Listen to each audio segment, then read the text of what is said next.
Hello, my name is Oksana and I am security engineer from EPAM Systems, and today's topic of my speech is about how to remove a virus culture that exists even if you don't know about it. So let's start. As I've mentioned, I'm security engineer, but also I'm a person who have some free time to analyze things that annoy me or interest me. That's how this research initially started, when I've helped my friends to remove some pop-up advertisement from their home machine. And when I've Googled the website that was in this advertisement, I've saw the list of instructions about how this can be removed. And those instructions were quite similar. Their basic structure is next. The first step is manual removal. They recommend you to remove various things like programs, registry enters, and many others. And in most cases, they are not related to the threat you are looking to eliminate. And they are like shot in the dark. Some of them may help me, but some of them will not. And the second step is the reason why you are on this website. It's an automated removal tool that can help you to remove the threats you are fighting with.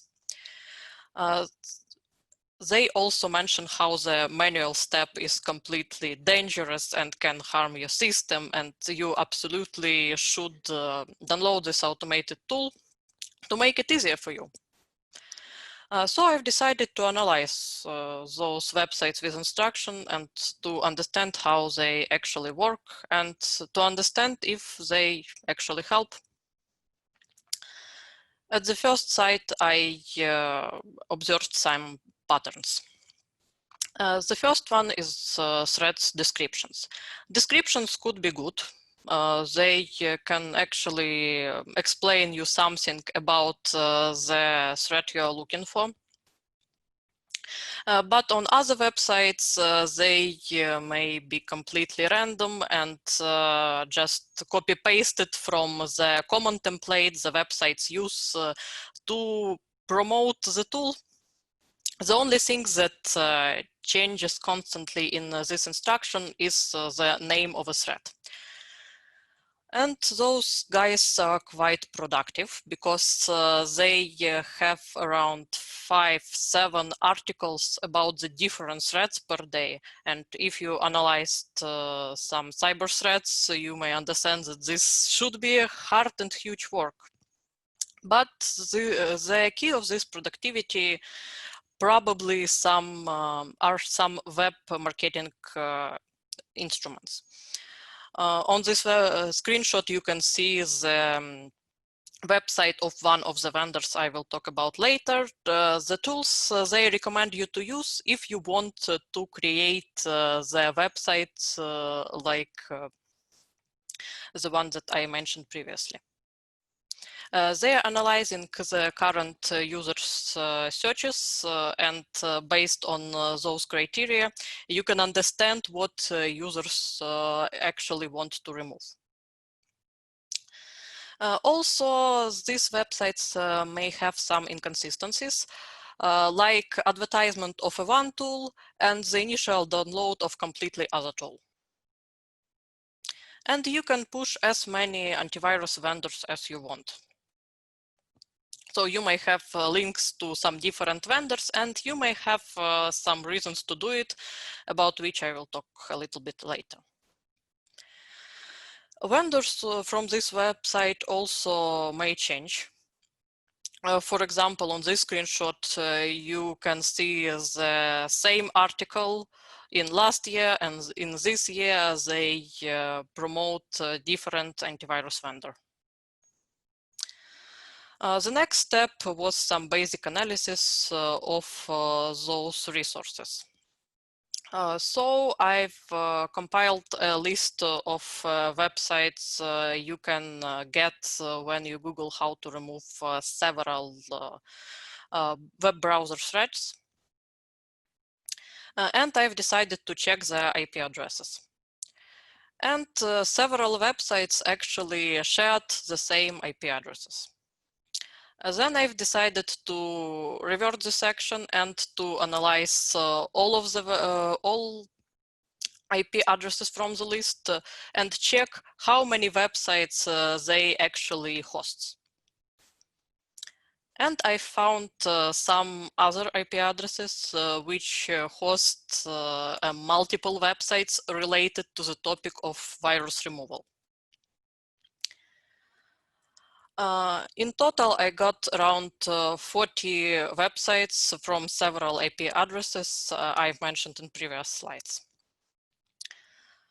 I've also checked which antivirus product those websites actually promotes, and the statistics looks like this.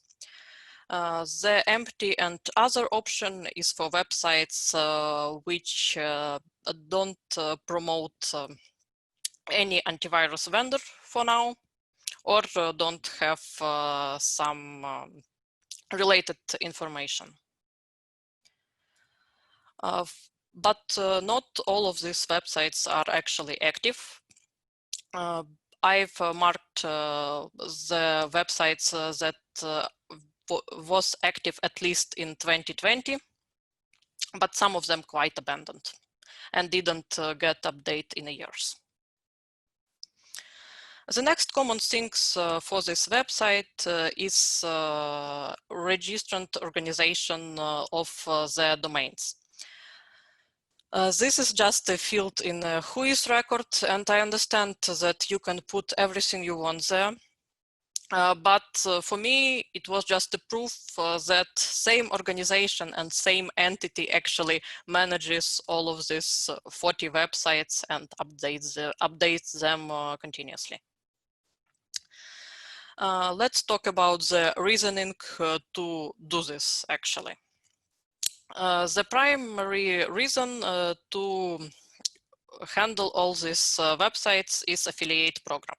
Affiliate program is an agreement between a vendor and a company or influencers about the promotion of their product on the websites, blogs, and other resources. Influencers and companies will get commission for every click or every download, or especially for every sale of the product. Today, nearly every big antivirus vendor has their own affiliate program, and it's completely fine.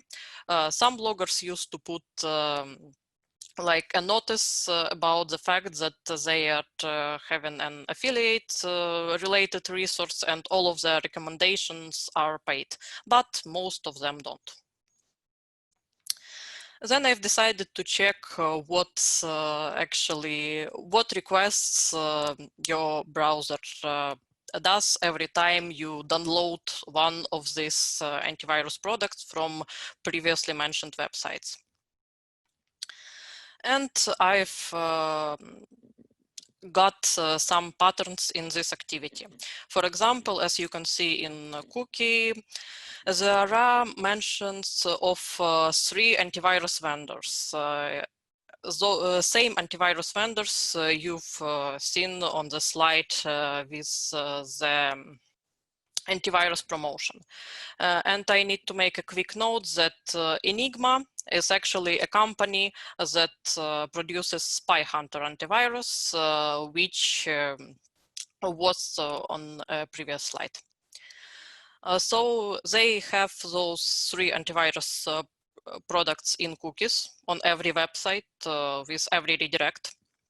And they have some AID, which probably is affiliate identifier.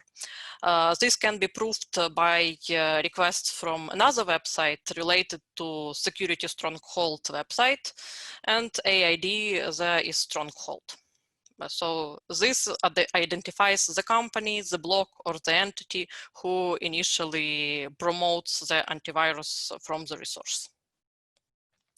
Also, there is a case of empty pages I mentioned. So you've got your usual instruction site, but without any promoted antivirus. But the text looks like it should be there. And it's initially there because when you analyze the requests, you understand that from the website remove PC virus, you are redirected to cybersecurity help website, which redirects you to the vendor's website, Enigma software in this case. Because on this website there is a frame which redirects you to the resource, which actually has those affiliate links. So those pages are not so empty in total. The other common thing is redirect to safeguard resource. And one of the identifier, RWire, which is related to revenue wire. The identifier I saw in some in analysis of some other resources. Who is revenue wire? Revenue wire is a marketing and advertisement company. And also this is a company that will pay 6 million fee to settle FTC charges this year. They also known as Safeguard. This court case was not related to any vendors mentioned previously. It was related to the money laundering because Revenue Wire created their own payment provider to avoid problems with being removed from payment providers' programs because of some fraudulent nature of the soft developed by them. But previously mentioned vendors actually decided to go with this specific payment provider. So that says something. Payment provider who won't kick you out and won't do anything to you, even if the customers are angry with your services and angry with the refunds and etc. And the next topic is basically the products. I want to mention that I didn't make a general antivirus review or comparison analysis. It was just a quick check, a quick sanity check on the things they do on your system and some interesting things I found. That's why I've decided to put some nasty things on my virtual machine, like changed search engine of my browser, permanent toolbar on my desktop, and some programs I didn't actually want to be installed on my machine. The first vendor is Vipersoft, the vendor who had the largest number of websites redirected to the affiliate resources. It has actually quite popular free scanner and pay to remove model. On all of these websites, you may get a text note about the fact that you don't download a removal tool. You download a free scanner. Because if you want to remove something with this vendor's product, you need to pay. Or for one-time removal, you may wait for 48 hours. This product sold to you by Safeguard. They've been mentioned on a Safeguard website, and you may find Safeguard contacts on their website. It's also is blocked as potentially unwanted software by other antivirus engines like Malwarebytes, and they have a little text note about it on their website too. And they have some devoted fans, which are a good example of how you can't trust anything you see. For example, this user actively posted and commented with the instructions I've mentioned previously to other users' posts about the threat they were infected. But 2 years ago, the vector of users' posts suddenly changed to some blockchain startup. But with quick Googling, you can understand that this startup actually belongs and related to Vipersoft developers. So this is basically the same entity. And Vipersoft actually detected some threats on my machine. So it was not done. It was not done for nothing.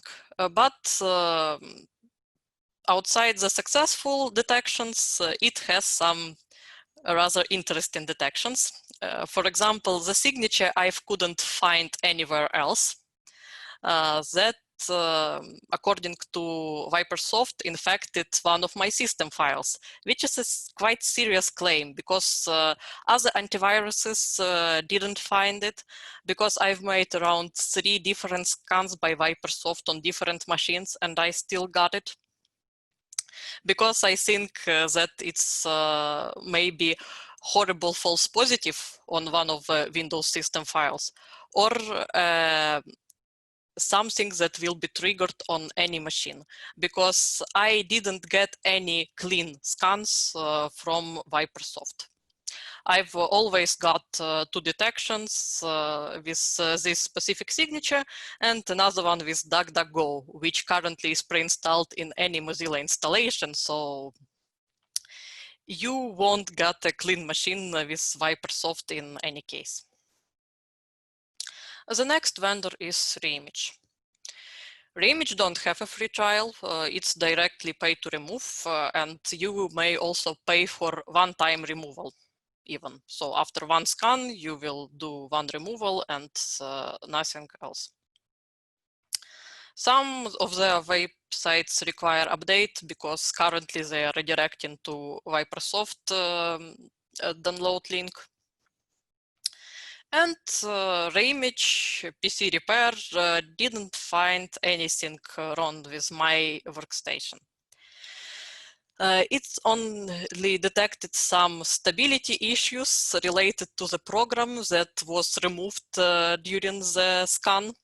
So it was some leftovers of a removed program, but Reimage still wanted to notify me about it.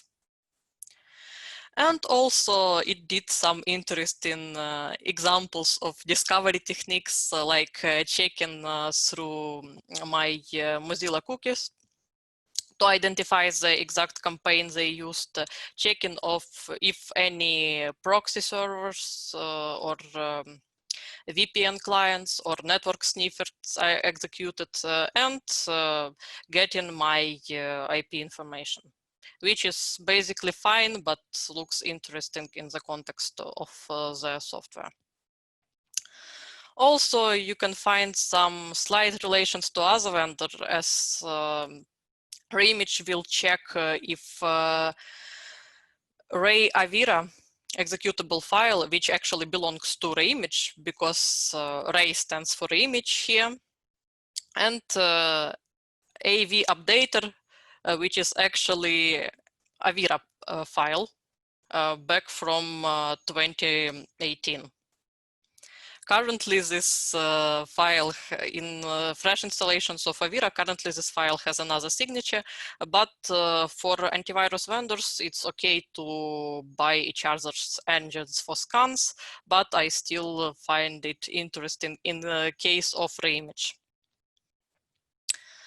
The next topic I want to cover is software bundles. Basically, in simple terms, you can download the software directly from the legitimate websites, or you can go to the websites which have a lot of software and have something like special wrappers for every hosted piece of software. And those wrappers contains other software that are promoted by this specific bundle. I guess everyone sees something like this. At some point you got a button, and another point you got a checkbox, and you need to decline it all because otherwise it will be installed on your machine. And actually that's how I've got all of this wonderful stuff I've talked about when I've described things that are currently run with my machine. I've got Web Companion program, which had the default search engine, to which my default search engine was changed. I've got some modification of my Internet Explorer settings, and I've got it from this specific program made by Adavara. I've also wanted to mention that it was not some resource which contained different pieces of legitimate software. It was an original piece of software, BitTorrent, so it has the bundle by default. It doesn't have version without a bundle. So what about Adaware and Web Companion? In the Web Companion files, I also found something interesting, like an icon of Reimage product. So maybe somewhere in the wild there is a bundle with Reimage antiviruses, but I just didn't find it. So back to Adaware and back to their point of view. They actually describe that they will set your home page, new tabs, and default search by Bing, and explain to us on their website that some software vendors just don't have enough money for paid licensing. That's why they basically uses this type of distribution. So the developer of this bundle is Adaware, and it easily can be seen by analyzing traffic during the installation of those bundle. And also you can see the name Lavasoft, because Adaware and Lavasoft are basically the same company. And Lavasoft had and actually have their own affiliate programs, and they are happy to help security vendors to promote their products in their bundles. How does this offer actually looks like when you are installing some of this software? The next request will be generated from your machine. As you can see, it has some interesting parameters, like how many vendors will be promoted to you, how many you can decline, how many you can accept, and the region you are working from. As you can see, Web Companion, for example, also checked if I have no Web Companion installation on my machine. So there will be no collision to you. They will provide to you only those pieces of software that you don't have already on your machine. So about the country, my wild guess is that it directly affects the prediction of what specific software will be shown to you during the installation process. Because in next requests, they actually have prediction IDs for different pieces of software they have in their bundle. And also some of those pieces, like Web Discover Browser, I will remind you that this is a permanent toolbar you will have across all of your desktop, will check if you have some antivirus engines which detect it installed on your machine. And the proof that it is related to the affiliate program is in some command lines of some products that can be installed directly from bundle. For example, in this case, the Dashlane has command line arguments related to the campaign ID and paid affiliate. And that's how I've actually got a Spyhunter product. It was in a bundle. It possibly had some large affiliate network previously, because on the website that currently promote Vipersoft, you can see some artifacts of Spyhunter 4. The current version is 5, so it was long ago, but it still mattered back then. And it has some interesting history with Malwarebytes. This vendor had some legal actions against the vendor who blocked them. And in 2017, they lost the court case because Malwarebytes got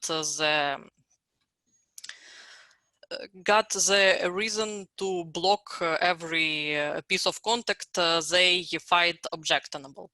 But in 2019, actually, they go back to the court because the court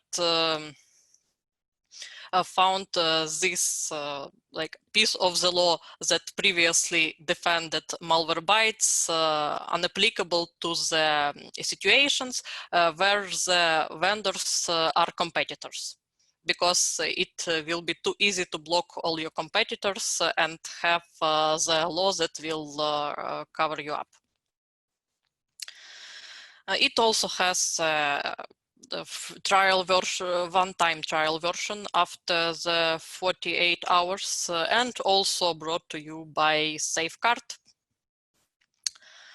In this case, you need to provide your email, and your email really will be checked. So not all popular mailboxes are good to go and to get a free trial here. And I've got some detections with Spyhunter. As you can see, it detected Audacity with the bundle I've mentioned previously, but at the same time, because it was the original bundle I've got the Spyhunter from. But at the same time, it didn't detect as a bundle with BitTorrent, and it didn't get all the nasty things in my browser. For example, it got some changes in Mozilla search, but didn't got the web companion actual files, which directly impacted to these changes. Also, if you don't want to pay, you can check some cracked versions of all of those software. And it's really easy to find them, because part of your search results will be bombarded with the links for email, password, cracked version, serial kills, and etc. And they all have like different websites, but they are redirecting you to some common resources. As you can see, cracked version of Vipersoft and Spyhunter basically had the same website as host, and the same website is also mentioned in some related to some random cracked version of software. On these websites, you can get either the empty page with instruction but without any working link, or some suspicious binary. In my opinion, those websites are created to make a wave of search results to make the antivirus more searchable. But my wild guess is it's for search optimization, but I don't know the initial reasons to do it. And I've also make a quick check on the IP address of the resource which hosted one of the websites, and find like 97 other resources. All of them are related to some activators, cracks, and etc. So they have their separate story, I guess. In conclusions, I want to say that we all need to remember that we shouldn't trust anything we see in internet, any promotions, any instructions, need to be double checked, need to be verified, or go from trustful sources. It's not a scam, it's not a virus, it's a business model. Yes, it has some suspicious activity, but still this is a business that exists. And some more popular vendors may be doing the same things, but I hope they probably not. Not all involved vendors actually have been mentioned, because you can find them like by simply googling some executable files from Windows. But I guess those one had the largest coverage in those security blocks. And for antivirus or other software vendors, I want to say that bad marketing strategies may ruin your product, which actually works fine, works good, and can help people. And shady activity of a companies you are working with to promote your product may also affect your reputation, like in case with the safeguard. So thank you for your attention, and thank you all of my friends who listened to me when I've collected information for this research. Hey, so thank you for your talk. And like honestly, for me, I don't use antivirus software on my Mac. I don't know now. Like after I've seen your talk, I'm not sure if it's a wise decision or not. But I don't know. Let's go to the questions. And oh, basically, the first question is very similar. So yourself, as a user, do you use any antivirus software on your personal or work computer? Why, or like why not if you don't? Well, on my work laptop, it's pre-installed and it's chosen by organization. On my home laptop, it's Windows Defender. Embarrassingly to say, but it is. Because basically, currently no vendor will 100% defend you from all the threats, but most of them, like files I've downloaded to do a workshop or something like that, malicious files, I mean, it can be And detected by default engines.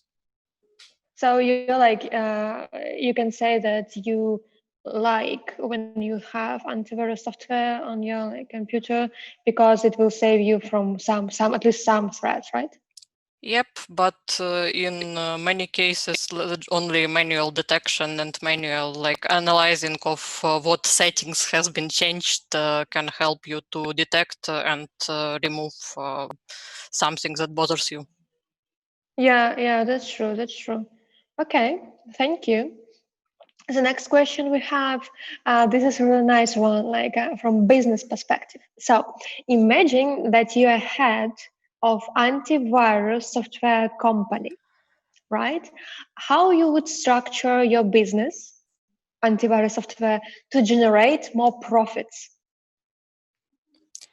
It's a good question. I am not so familiar with antivirus business. Like the only thing I wanted to promote is some don'ts, some things that you probably should not do, like being involved in cooperation with some shady promotion, install your software like potentially unwanted software on users' hosts, because it will lead you to a bad reputation across users at the end.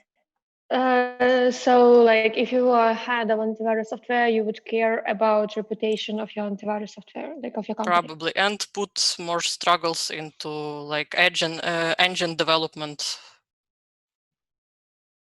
That's nice because I learned from your talk that many companies they don't like they bother like talking about their reputation. They just want to sell software like whatever it does.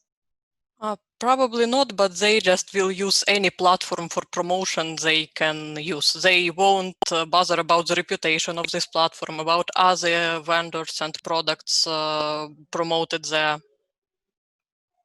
just to be on the Yeah, spot. I agree. We have another like super interesting question. How do you think? Do actually antivirus companies create viruses to stimulate people to install their software? I don't have any proof of this, so I can't confirm Okay. this. I heard like rumors, myths, Mm. and like some articles, but I did not like have any detections of such things, so I can't But confirm or deny.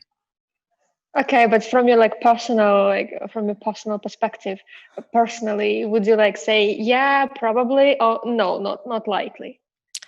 I guess some things like might like I've saw in some software bundles cases when the antivirus dropped on your machine, and some things you probably want to remove also dropped on your PC, and this antivirus will delete this thing, and it will protect you, but they have the same source. Like works like a charm, right? Yep, Okay. Okay, thank you. like to What create your about own villain.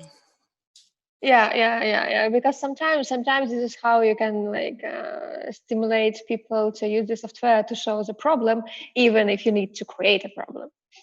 Yes. So should another question for you, what about antivirus software for mobile phones? Have you seen these cases, have you analyzed the software? No, I actually did not analyze this market and this software. I guess last year there was a talk about the Android antiviruses.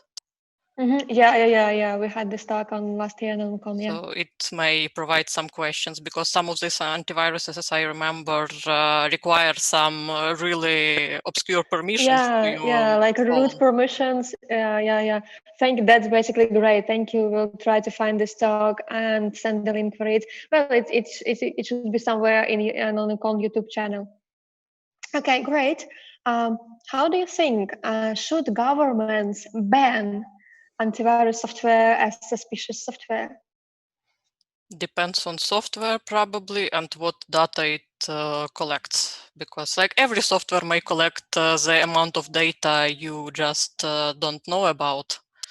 So these things should be checked before you ban any software or want to ban any software.